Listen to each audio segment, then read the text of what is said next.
Hay cosas que el cuerpo recuerda antes de que la mente las entienda. Un olor, un sonido, la forma en que la luz cae sobre una habitación desconocida, y a veces, un objeto tan pequeño, tan ordinario, que nadie más en el mundo le daría una segunda mirada. Pero tú sí, tú lo reconoces en un instante, porque ese objeto lleva grabado en su metal algo que ningún tiempo ha podido borrar. Elena Vargas lo supo en el momento exacto en que sus ojos lo vieron. No fue un proceso lento, no fue una duda que fue creciendo, fue inmediato, brutal y silencioso, como cuando recibes una noticia que cambia todo y el mundo sigue girando a tu alrededor como si nada hubiera pasado. Era un martes por la mañana, primer día en la clínica nueva. Elena había llegado 15 minutos antes de lo necesario, porque así era ella, puntual por costumbre, puntual por ansiedad, puntual porque llegar tarde significaba perder el control de la situación. Y Elena llevaba 43 años aprendiendo que el control era lo único que nadie podía arrebatarte si tú no se lo dabas. Se había planchado el uniforme la noche anterior. Se había recogido el cabello con más cuidado del habitual. Estaba nerviosa, aunque no lo hubiera admitido frente a nadie. Esta clínica era diferente a los lugares donde había trabajado antes. No tenía los pasillos desgastados del hospital público, ni el olor a desinfectante barato mezclado con cansancio colectivo. Aquí todo era blanco, quieto, controlado. Las plantas en la recepción eran reales. La iluminación era cálida. Había algo en el aire que no era exactamente lujo, sino algo más difícil de nombrar, el silencio de los lugares donde el dinero no tiene que justificarse. Elena no pertenecía a ese mundo, lo sabía, pero había llegado hasta ahí por mérito propio, por 20 años de trabajo sin descanso, por recomendaciones que alguien, en algún momento, tuvo la generosidad de dar.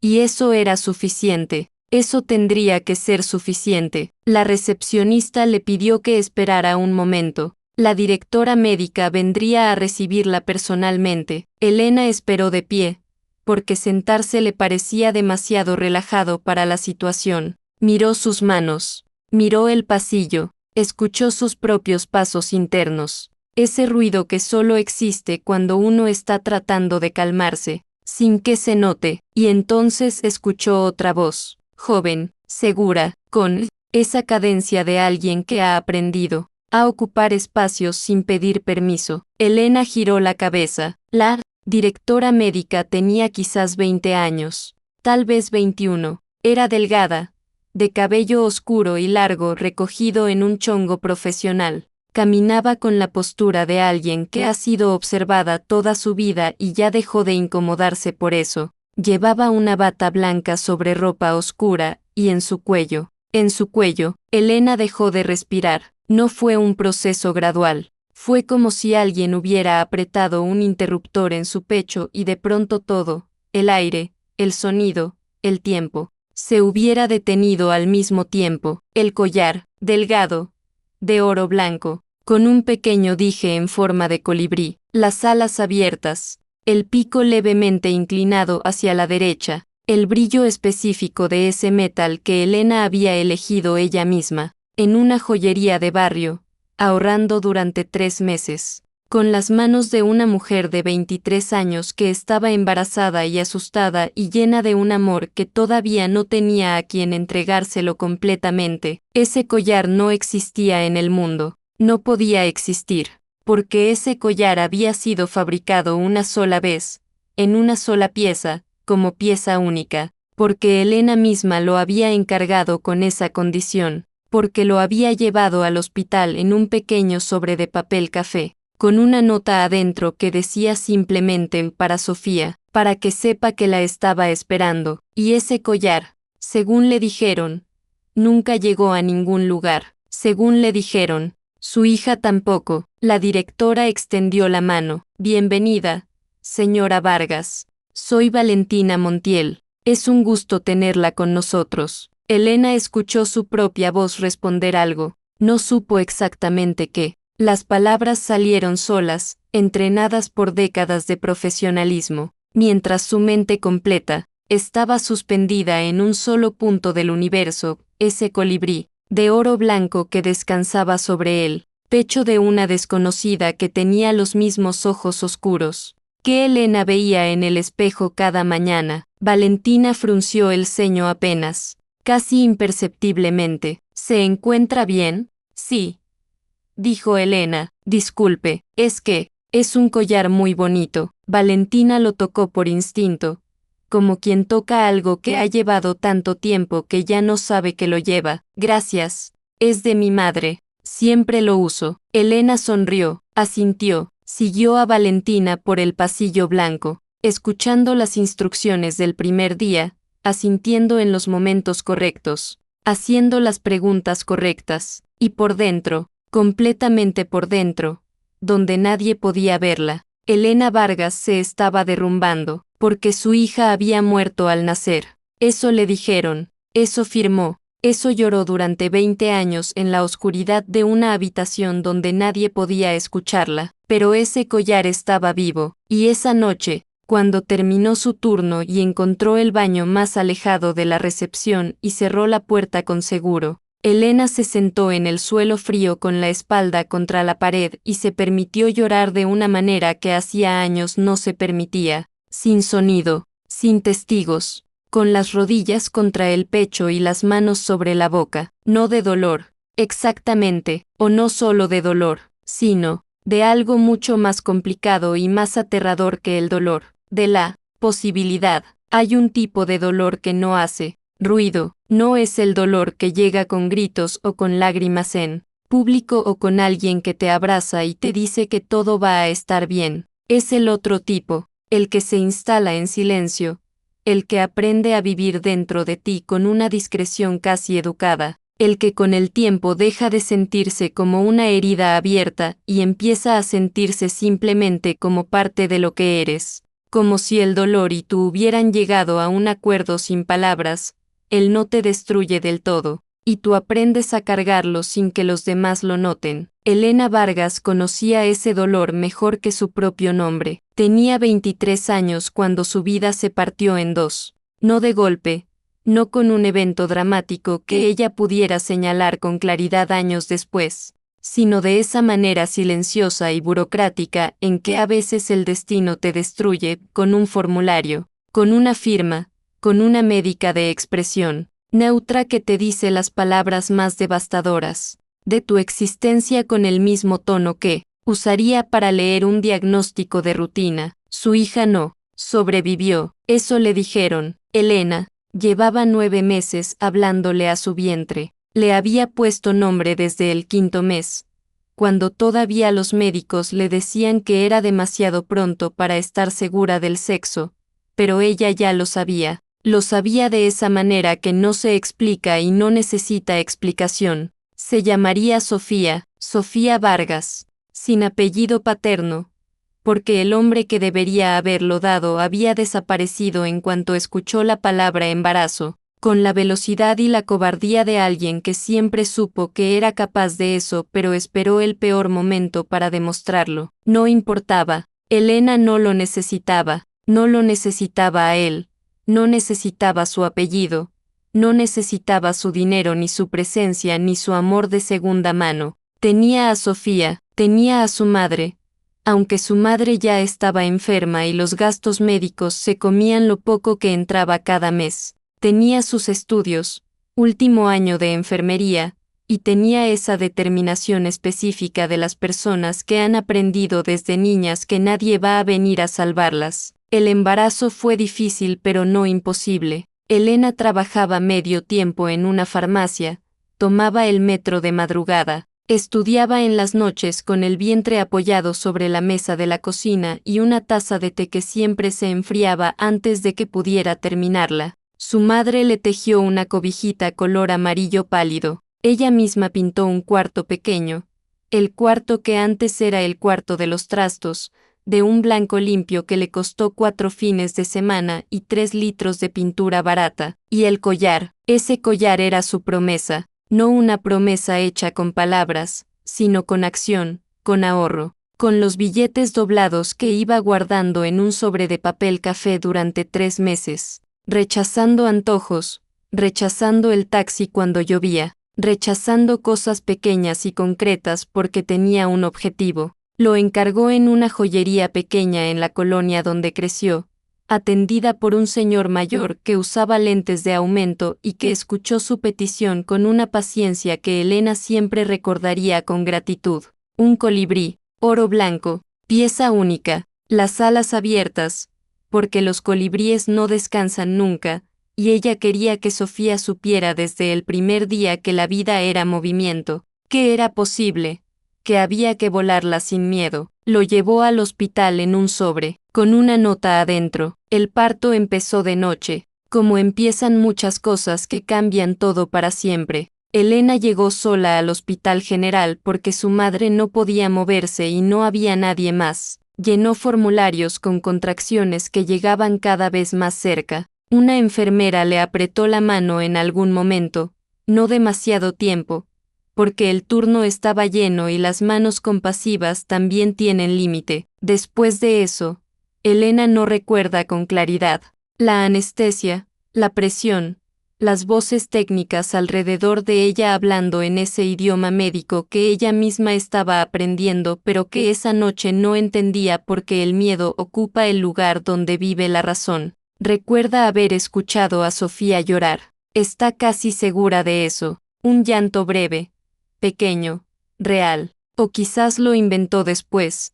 Quizás fue su mente construyendo el recuerdo que necesitaba para sobrevivir. Cuando despertó, había luz de día entrando por una ventana alta, y había una médica parada junto a su cama con esa expresión que Elena, con el tiempo, aprendería a reconocer en su propio trabajo. La expresión de quien va a decir algo irreversible y ya practicó cómo hacerlo de la manera menos dolorosa posible, aunque las dos partes saben que no existe esa manera. La bebé había nacido con una malformación cardíaca severa, no sobrevivió, lo sentían mucho. El protocolo en casos como ese era la disposición inmediata, era lo mejor, era lo correcto. Elena firmó, no porque estuviera de acuerdo, sino porque tenía 23 años y estaba sola y nadie le dijo que podía negarse, y el papel estaba frente a ella y la médica esperaba y el mundo seguía girando afuera de esa ventana alta como si absolutamente nada hubiera ocurrido. Le devolvieron el sobre de papel café, con el collar adentro. La enfermera, que se lo entregó, dijo algo sobre que no habían alcanzado a ponérselo, que lo sentía, que era muy bonito. Elena lo tomó, lo sostuvo en la mano durante un momento, luego lo sacó del sobre, lo abrió, y se lo puso ella misma en el cuello, ese mismo cuello donde seguía viviendo 20 años después. Los meses que siguieron a esa noche son los meses que Elena describe, cuando se permite describirlos, como caminar dentro de agua, todo lento, todo pesado, todo con ese esfuerzo específico de seguir moviéndose cuando el cuerpo y la mente preferirían simplemente detenerse. Terminó sus estudios porque no sabía qué más hacer. Presentó sus exámenes con los ojos secos y la mente en blanco porque el llanto ya se había vuelto algo privado, algo de madrugada,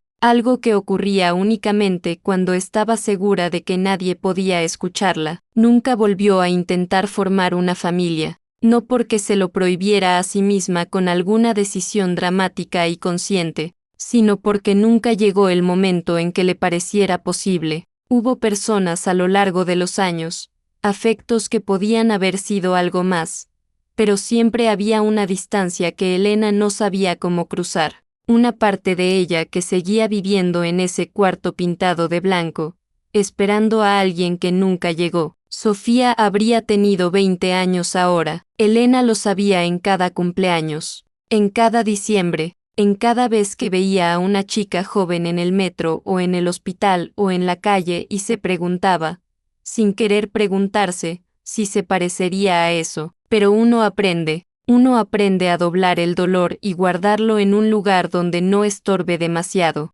Uno aprende a ser funcional, a ser profesional, a ser incluso alegre en los momentos correctos. Uno aprende a cargar cosas invisibles con una dignidad que nadie aplaude porque nadie sabe que están ahí. Elena había aprendido todo eso, y sin embargo, esa noche, sentada en el suelo de un baño de una clínica privada en Ciudad de México, con la espalda contra la pared y el sonido del ventilador sobre su cabeza, todo ese aprendizaje de 20 años se había disuelto en cuestión de segundos, porque un collar no puede duplicarse, porque ella lo sabía con una certeza que no necesitaba pruebas, que vivía en la parte del cuerpo donde viven las cosas que son absolutamente verdad, y porque si ese collar existía, entonces todo lo demás también tenía que reexaminarse, cada palabra, cada documento, cada firma, cada año de duelo. Elena se limpió la cara, se puso de pie, se miró en el espejo un momento, largo, sin apartar los ojos, como cuando uno necesita recordarse a sí mismo que sigue siendo real. Luego apagó la luz y salió al pasillo. Mañana regresaría, mañana volvería a ver a Valentina Montiel, mañana empezaría a prestar atención, de una manera que iba mucho más allá de lo profesional, porque Elena Vargas había aprendido a cargar el dolor, pero nunca había aprendido a ignorar la verdad. Hay una diferencia entre mirar y observar. Mirar es lo que hacemos todo el tiempo, sin querer, sin esfuerzo, sin intención. Los ojos registran el mundo y el cerebro procesa lo suficiente para no chocar con las cosas. Pero observar es otra cosa. Observar es un acto deliberado, casi íntimo. Observar significa prestar atención con todo lo que uno tiene. Significa notar los detalles que el mundo no pone en exhibición. Significa estar presente de una manera que cansa, que pesa, que a veces duele. Elena aprendió a observar en sus primeros años de enfermera. Aprendió que los pacientes dicen una cosa con la boca y otra completamente diferente con el cuerpo, que el dolor real casi nunca llega con gritos, que las personas que están a punto de rendirse suelen ser las que más sonríen cuando alguien entra a su cuarto. Aprendió a leer lo que no se dice, a escuchar lo que no se habla, a ver lo que no se muestra. Ahora usaba esa habilidad de una manera que nunca imaginó que usaría. Observaba a Valentina, lo hacía con cuidado, con la discreción de alguien que sabe exactamente dónde están los límites y tiene razones muy concretas para no cruzarlos. No era acecho, no era obsesión, aunque Elena misma se hacía esa pregunta en las noches, cuando repasaba mentalmente cada detalle del día con una minuciosidad que la asustaba un poco. Era algo más parecido a la necesidad, a esa urgencia específica de quien ha encontrado un hilo suelto en el tejido de su propia historia y no puede evitar tirarlo, aunque sepa que podría destejer todo. Valentina Ríos Montiel era, en términos profesionales, extraordinaria. Eso Elena lo reconoció desde el principio, con la misma honestidad con que reconocía cualquier cosa que fuera verdad aunque no le resultara conveniente. Tenía 21 años y dirigía una clínica privada con una autoridad que muchos médicos de 40 no lograban proyectar. Era exigente sin ser cruel, precisa sin ser fría, o al menos eso parecía desde afuera. Tomaba decisiones rápido y las sostenía. No pedía validación, no dudaba en voz alta, pero había momentos pequeños, breves, que la mayoría de las personas en la clínica no notaban porque la mayoría de las personas en la clínica no estaba mirando con los ojos de Elena. Cuando entraba al cuarto de algún paciente mayor que estaba solo, Valentina tardaba siempre un segundo más de lo necesario antes de salir, como si algo la retuviera, como si la soledad de esa persona le resultara familiar de una manera que no sabía cómo nombrar. Con los niños era diferente todavía, perdía esa capa de profesionalismo controlado y se convertía en algo más suave, más directo, más humano. Les hablaba de frente, a su altura, sin el tono condescendiente que a veces los adultos usan con los niños sin darse cuenta. Les explicaba las cosas con honestidad, sin suavizarlas demasiado, como si supiera instintivamente que los niños merecen la verdad aunque duela un poco. Elena reconocía eso, lo reconocía porque era exactamente lo que ella misma hacía. y porque nadie le había enseñado a hacerlo. Era simplemente lo que ocurría cuando uno siente que los vulnerables merecen el mismo respeto que los demás. Cuando esa convicción no es un principio aprendido sino algo que viene de un lugar más profundo, más innato. También notó el collar. Valentina lo tocaba cuando estaba bajo presión, no de manera consciente, o al menos no parecía consciente. Era un gesto pequeño, casi imperceptible, los dedos subiendo brevemente al cuello, rozando el dije, bajando otra vez, como un ancla, como un recordatorio de algo. Elena lo vio en 3 reuniones distintas, en 2 conversaciones difíciles con familiares de pacientes, y una vez, tarde en la noche, cuando Valentina estaba sola en el pasillo leyendo un expediente y algo en lo que leía la detuvo. Elena también tocaba el suyo cuando estaba bajo presión. Llevaba 20 años haciéndolo. En las noches, cuando llegaba a casa, Elena abría su computadora. Buscaba con la meticulosidad callada de alguien que ha decidido que necesita saber, aunque saber sea peligroso. Buscó al doctor Guillermo Montiel. Encontró lo que era de esperar, médico reconocido, fundador de la clínica, trayectoria impecable, premios, publicaciones, fotografías en eventos del sector salud con esa sonrisa de hombre acostumbrado a ser respetado. Retirado hacía 3 años. Visitaba la clínica cada semana, los jueves, con puntualidad casi ceremonial. Buscó a Valentina. Los registros públicos eran escasos, como suelen serlo los de las personas que crecen protegidas por dinero y apellido, pero encontró una entrevista en una revista médica universitaria, hecha cuando Valentina terminó su carrera con honores a los 19 años. En la entrevista, alguien le preguntaba por su familia, por sus influencias. Valentina hablaba de su madre con una brevedad que decía más que cualquier párrafo largo. Decía que había muerto 4 años atrás, que era la persona más importante de su vida,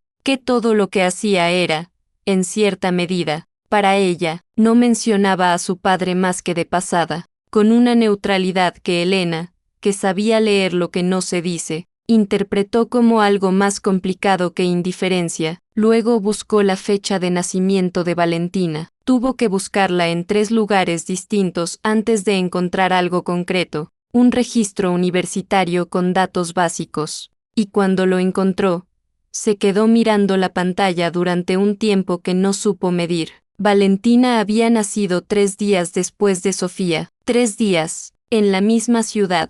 Elena cerró la computadora, no porque hubiera terminado de pensar, sino porque necesitaba dejar de mirar la pantalla para poder respirar correctamente. Se paró, fue a la cocina, puso agua a calentar para un té que sabía que no iba a tomar. Miró por la ventana la calle de noche, los coches pasando, la vida ordinaria de una ciudad que no sabe nada de lo que ocurre en las cocinas donde la gente se para a las 2 de la mañana intentando ordenar lo que no tiene orden. 3 días no eran nada. 3 días no eran prueba de nada. Miles de niñas nacían cada semana en Ciudad de México, y las coincidencias existían. Y el dolor a veces fabrica conexiones donde no las hay porque el dolor necesita narrativa para sobrevivir. Ella lo sabía, y sin embargo, siguió yendo a la clínica, siguió haciendo su trabajo con la misma dedicación de siempre, porque Elena no sabía hacer las cosas a medias. Siguió respondiendo cuando Valentina le hablaba, siguió tomando sus turnos, siguió siendo la enfermera competente y discreta que era, pero debajo de todo eso, a un nivel que solo ella podía percibir, había algo que se había despertado y que ya no sabía cómo volver a dormir. Y entonces llegó el jueves. El doctor Montiel entró a la clínica a las 10 de la mañana, como siempre, saludó a la recepción, intercambió algunas palabras con un médico en el pasillo, y luego se dirigió a su despacho privado, ese cuarto pequeño al fondo del ala administrativa que seguía siendo suyo aunque ya no ejerciera. Elena sabía que ahí guardaba archivos, papeles de la fundación de la clínica, historiales antiguos, cosas que nadie había digitalizado porque nadie había sentido urgencia de hacerlo. Ese día, Valentina fue llamada a una emergencia en el área de urgencias justo después de las 11. La clínica quedó con ese movimiento reorganizado que ocurre cuando la persona a cargo se ausenta temporalmente y todos siguen funcionando, pero hay un espacio, una pausa, una ventana. Elena no había planeado lo que hizo, o al menos eso se dijo a sí misma. Caminó por el pasillo administrativo con paso normal, con la carpeta de rutina bajo el brazo,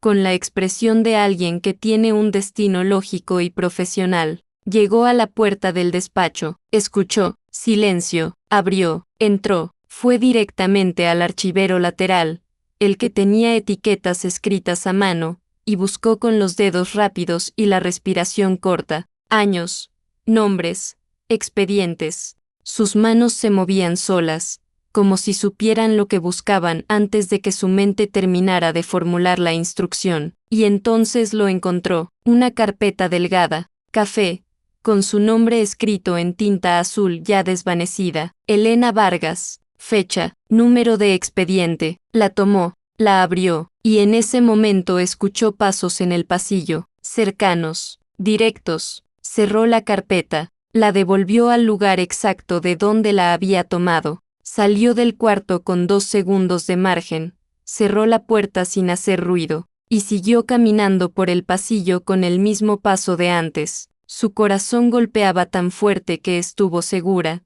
por un momento irracional, de que cualquiera que pasara a su lado podría escucharlo, pero nadie la vio, y ella no supo lo que decía esa carpeta, pero supo, con una certeza que se instaló en el centro de su pecho y ya no se movió, que esa carpeta existía, que tenía su nombre, que alguien la había guardado, durante 20 años en un archivero privado, y que las cosas que se guardan durante 20 años no se guardan por accidente, se guardan porque alguien tiene razones muy concretas para no dejarlas ir. Hay decisiones que no se toman con la mente, se toman con algo más antiguo, más profundo, algo que vive en la parte del cuerpo donde no llega el razonamiento ni el miedo ni la lógica de lo que conviene o no conviene hacer.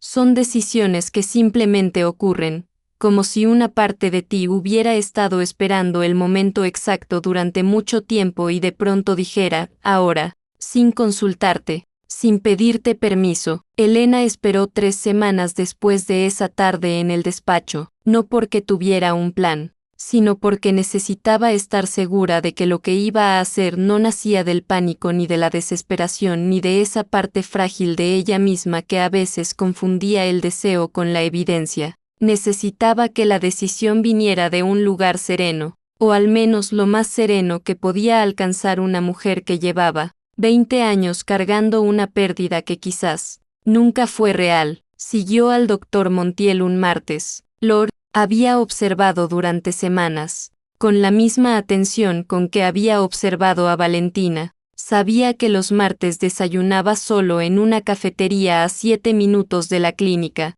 Llegaba a las 9, pedía siempre lo mismo, leía el periódico en papel porque era el tipo de hombre que todavía leía el periódico en papel, y se iba antes de las 10, solo, sin asistentes, sin la armadura institucional que lo rodeaba dentro de la clínica. Elena entró a la cafetería a las 9:15, lo vio sentado junto a la ventana, exactamente donde esperaba encontrarlo. Un hombre de casi 70 años, cabello completamente blanco, la postura todavía erecta de alguien que pasó décadas siendo la persona más importante en cualquier cuarto que habitara. Tenía la taza de café a medio tomar y el periódico doblado sobre la mesa, pero no lo estaba leyendo. Miraba hacia afuera, hacia la calle, con esa expresión que tienen las personas mayores cuando están pensando en algo que no es el presente. Elena se acercó, se sentó frente a él sin preguntar,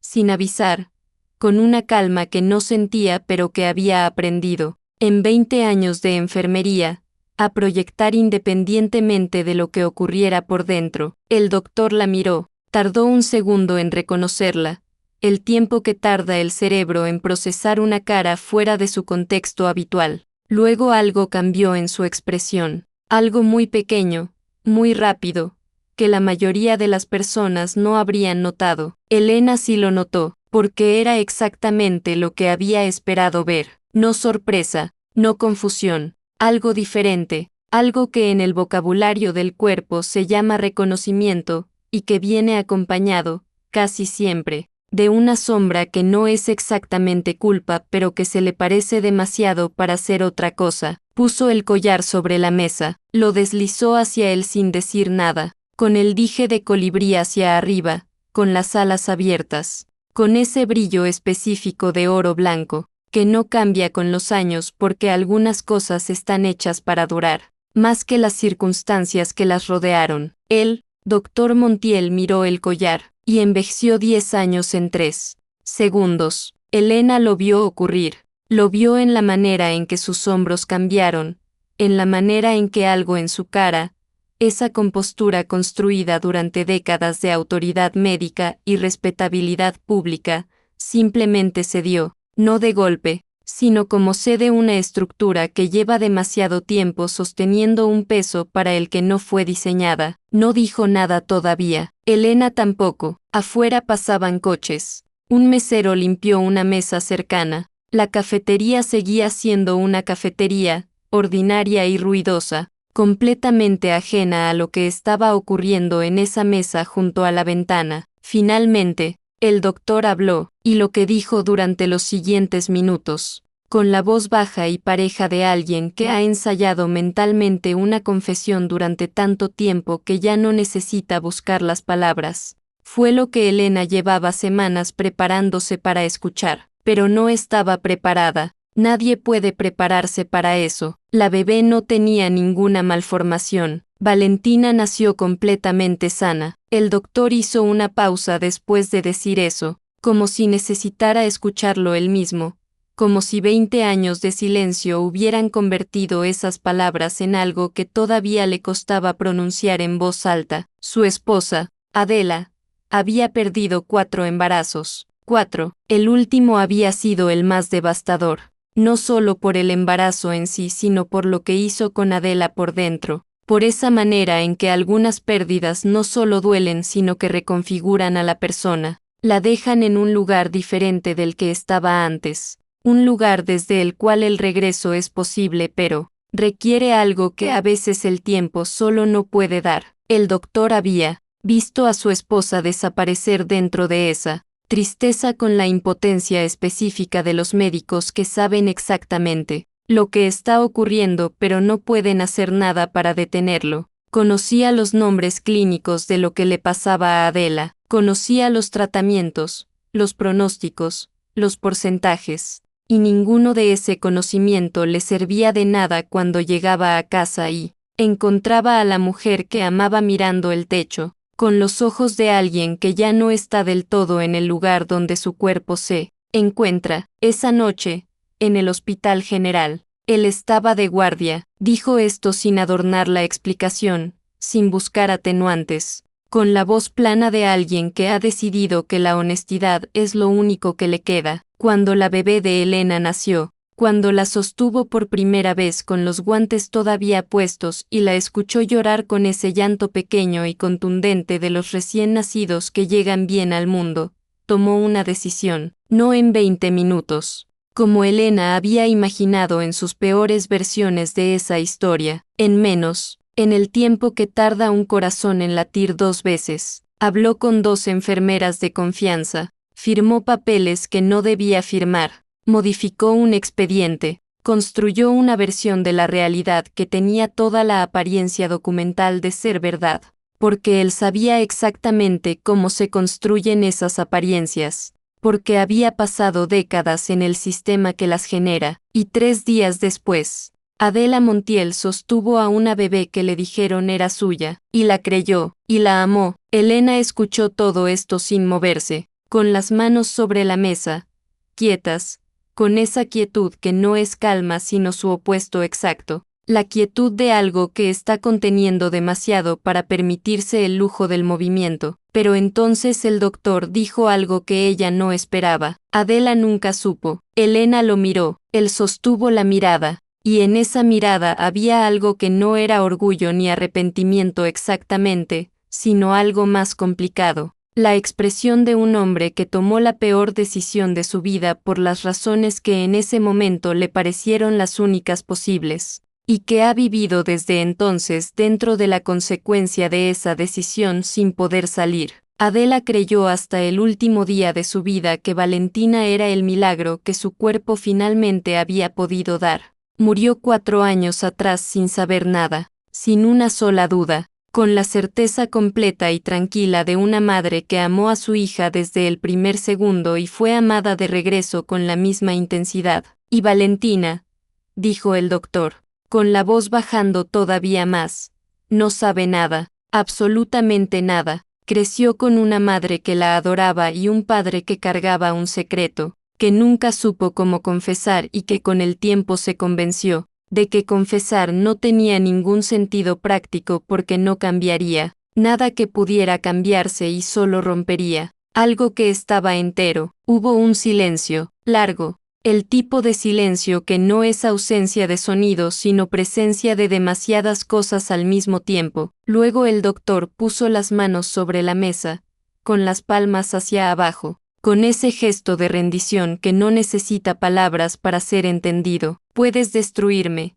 dijo. Tienes el derecho, todo el derecho. Lo que hice no tiene justificación legal ni moral, y lo sé y lo he sabido desde esa noche. Pero Valentina no sabe nada. Valentina nunca hizo nada. Elena no respondió. Se puso de pie, tomó el collar de la mesa, lo sostuvo un momento en la palma de la mano, y luego se lo volvió a poner en el cuello, donde había vivido durante 20 años. Salió a la calle. El ruido de la ciudad llegó de golpe, como siempre llega cuando uno sale de un lugar cerrado donde acaba de ocurrir algo que cambia la manera en que el mundo se ve. Los coches, las voces, el sol de media mañana sobre el asfalto. Elena se paró en la banqueta. No lloró, no en ese momento. El llanto estaba ahí, lo sentía, pero todavía no encontraba la salida porque había demasiado ocupando el mismo espacio. La rabia y el alivio y el dolor y algo que se parecía extrañamente a la compasión, aunque Elena no estaba lista para llamarlo así.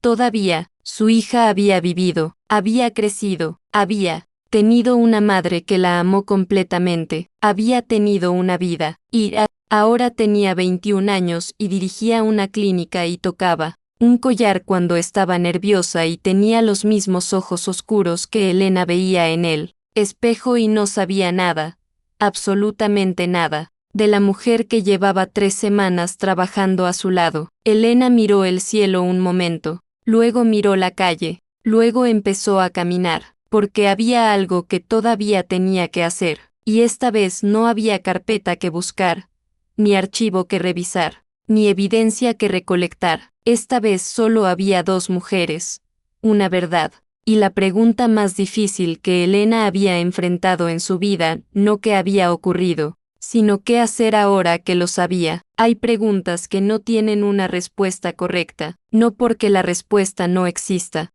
sino porque existen demasiadas al mismo tiempo, y cada una es verdad desde el lugar donde se para quien la sostiene, y uno puede pasarse la vida buscando la respuesta perfecta, la justa, la que no lastime a nadie, la que repare todo lo que está roto, y descubrir al final que esa respuesta no existe, que lo único que existe es la decisión que uno toma con lo que tiene, desde donde está, con el corazón que le tocó cargar. Elena pasó 4 días sin dormir bien, no en el sentido dramático de quedarse despierta mirando el techo toda la noche, sino en ese otro sentido más silencioso, el de quien duerme pero no descansa, quien cierra los ojos pero sigue pensando, quien amanece más cansada que cuando se acostó porque la mente no sabe apagarse cuando tiene algo sin resolver. Tenía 3 caminos, los conocía, los había examinado desde todos los ángulos posibles durante esos 4 días. Los había girado como se gira un objeto bajo la luz para ver todas sus caras. Los había medido contra su propia conciencia y contra el dolor de 20 años y contra algo más difícil de nombrar que era la imagen de Valentina tocando el collar en el pasillo de la clínica. Podía denunciar al doctor. Tenía bases. Tenía su propio testimonio. tenía la existencia de esa carpeta en el archivero, tenía la confesión de un hombre que no había negado nada. Podía llevar eso a las autoridades y dejar que el sistema hiciera lo que el sistema hace: procesar, juzgar, sentenciar, destruir. También, aunque eso no fuera parte oficial del proceso, podía no decir nada, podía seguir trabajando en esa clínica, o renunciar y alejarse, y guardar la verdad en el mismo lugar donde había guardado el duelo durante 2 décadas. Podía decidir que saber era suficiente, que su hija había vivido bien y que eso era lo que importaba, y que abrir esa puerta solo traería dolor a una persona que no tenía ninguna culpa de nada. O podía hablar con Valentina. Elena supo desde el principio cuál de los 3 caminos iba a tomar. Lo supo antes de terminar de enumerarlos. Pero necesitaba los 4 días para entender por qué, para poder pararse frente a esa decisión con algo más sólido que el impulso, para saber que lo que iba a hacer no nacía de la desesperación de una madre, sino de algo más claro y más limpio. No iba a denunciar al doctor, no porque lo que hizo fuera perdonable, no porque la ley no tuviera algo que decir al respecto, sino porque Elena entendía, con esa parte de ella que había pasado 20 años al lado de personas en sus momentos más rotos, que la justicia legal y la justicia humana no siempre viven en el mismo lugar, que destruir al doctor destruiría también a Valentina, que el escándalo público y el proceso judicial convertirían la historia de su vida en algo que otros definirían y etiquetarían y consumirían. Y Valentina no merecía eso. Valentina no había hecho nada. Lo que Elena quería no era castigo. Lo que Elena quería, lo que había querido durante 20 años sin saber que era eso lo que quería, era simplemente saber que su hija estaba viva, que había crecido, que el mundo la había tratado con suficiente gentileza, que el amor de una madre, aunque hubiera llegado por un camino que ninguna de las dos eligió, había estado ahí, y lo estaba. Eso lo sabía ahora. Era un miércoles en la noche. La clínica estaba en ese ritmo lento de las horas tardías, cuando los pasillos se vacían y las voces bajan y el tiempo parece moverse de otra manera. Elena estaba terminando su turno. Valentina estaba en la sala de descanso, sola, con un café que probablemente ya estaba frío y un expediente abierto sobre la mesa que probablemente ya no estaba leyendo. Elena entró. Valentina levantó la vista. Esa expresión neutra y profesional de siempre, el escudo transparente que había aprendido a leer en estas semanas. ¿Necesita algo, señora Vargas? Elena cerró la puerta, se sentó frente a ella, puso las manos sobre la mesa, juntas, quietas, con esa quietud que ahora sí era calma, una calma ganada a base de 4 días de no dormir y 20 años de aprender a cargar cosas sin dejar que te aplasteen. Necesito contarle algo, dijo. Es difícil, y va a cambiar algunas cosas para usted, y lo siento, porque usted no pidió que se lo dijeran y yo no pedí ser la persona que tiene que decírselo, pero creo que tiene derecho a saber. Valentina cerró el expediente, no dijo nada, solo esperó, y en esa manera de esperar, quieta, sin ponerse a la defensiva, sin preguntar antes de escuchar, Elena vio algo que reconoció, esa capacidad específica de recibir lo que viene aunque uno no esté listo, esa fortaleza que no es ausencia de miedo sino decisión de escuchar a pesar de él. Elena habló durante mucho tiempo, no con documentos ni con evidencia ni con el tono de quien presenta un caso, sino con palabras simples, en orden, desde el principio, la joyería, el sobre de papel café, el hospital, la firma, el collar, las semanas en la clínica, la cafetería, lo que el doctor le había dicho con las manos sobre la mesa y la voz de alguien que ya no tiene nada más que perder excepto lo único que le queda. ¿Qué es la verdad? Valentina la escuchó sin interrumpir. Su cara cambió varias veces durante ese tiempo, de maneras que Elena observaba sin interpretar, dejando que cada expresión fuera lo que necesitaba ser sin tratar de anticiparla ni de manejarla. Hubo un momento en que Valentina miró la mesa, hubo otro en que sus dedos subieron al collar, ese gesto tan familiar ya, y se quedaron ahí, sosteniendo el dije, sin bajarlo. Cuando Elena terminó, el silencio duró mucho, el tipo de silencio que no pide ser llenado. Valentina seguía mirando la mesa, luego miró sus propias manos, luego miró el collar que Elena llevaba al cuello, y luego el suyo, y algo en su expresión hizo algo que no era exactamente romperse, sino más bien lo opuesto, como si una tensión que había estado ahí siempre, tan constante que ya no se sentía como tensión, sino simplemente como el estado normal de las cosas, de pronto cediera, y entonces Valentina dijo algo que Elena no esperaba, lo dijo con una voz baja y pareja, sin dramatismo, con la honestidad específica de las personas que han aprendido que pretender es demasiado costoso para sostenerlo a largo plazo. Yo sabía que algo no encajaba. Elena no respondió, esperó, no lo sabía así, no con detalles ni con nombres, pero lo sabía, lo supe desde pequeña, de esa manera en que los niños saben cosas que los adultos no les han dicho pero que están en el aire, en cómo te miran, en cómo a veces hay una pausa donde debería haber una respuesta fácil, y elegí no preguntar porque tenía miedo de lo que existía del otro lado de la pregunta. Hizo una pausa, mi mamá me amó, eso no cambia, no era una pregunta,